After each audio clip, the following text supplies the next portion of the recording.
Meow, it seems Georgia's gone and pressed the pause button on its EU dreams, and the locals are having none of it.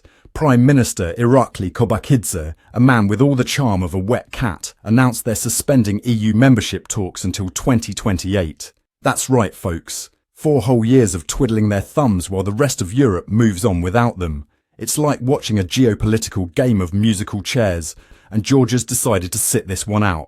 Well, let me tell you, the streets of Tbilisi erupted faster than a cat spotting a cucumber. We're talking over 100 arrests, water cannons spraying like it's a summer pool party, and enough tear gas to make an onion weep. The protesters, bless their hearts, decided to play a little game of who can throw the most stuff at the police. Spoiler alert, nobody wins that game, but everyone gets a participation trophy in the form of a court summons. But let's rewind a bit, shall we? Georgia's been trying to cozy up to the EU like a stray cat looking for a warm lap since the Rose Revolution back in 2003. They even got that coveted candidate status in December 2023, with more strings attached than a cat's cradle. The EU wanted little things like, actual democracy, independent courts, and media that isn't just a government mouthpiece. Apparently, some folks in charge think these are more of a buffet than a set menu. Now, Kobakidze, with all the grace of a bull in a china shop, accused the EU of blackmail. That's right, he's claiming the EU's conditional aid is like demanding your cat do tricks for treats. But let's be real, when you're knocking on the EU's door, you can't exactly show up in your pyjamas and expect to be let in.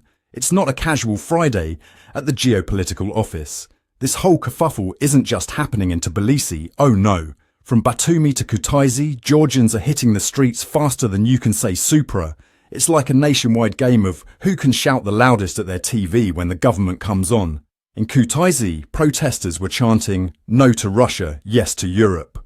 While in Batumi, they've turned the seaside promenade into a runway for Democracy Fashion Week. Let's talk numbers, because I know you love them as much as I love a good belly rub. Georgia's economy has been purring along at about 5% growth. But this little EU timeout, it could be like throwing a wrench in the economic engine. The lari, that's their currency for you non-Georgian speakers, took a 2% nosedive after Kobakidze's announcement. It's like watching your favourite vase wobble on the edge of a table. You know it's not going to end well. But wait, there's more. Remember Bidzina Ivanishvili, the billionaire puppet master pulling strings behind the scenes? He's got more Russian connections than a vodka distillery. Critics say he's the one really calling the shots, turning Georgia into a Russian lapcat while pretending to chase the EU mouse. It's like he's playing a game of geopolitical twister, with one hand on Moscow and one foot in Brussels. Now, let's not forget the foreign agents law that caused a ruckus earlier. It's like Georgia saw Russia's playbook and thought, ooh, that looks fun. Spoiler alert, it wasn't. The law would have NGOs jumping through more hoops than a circus cat if they get foreign funding. Unsurprisingly, this went down about as well as a dog at a cat convention.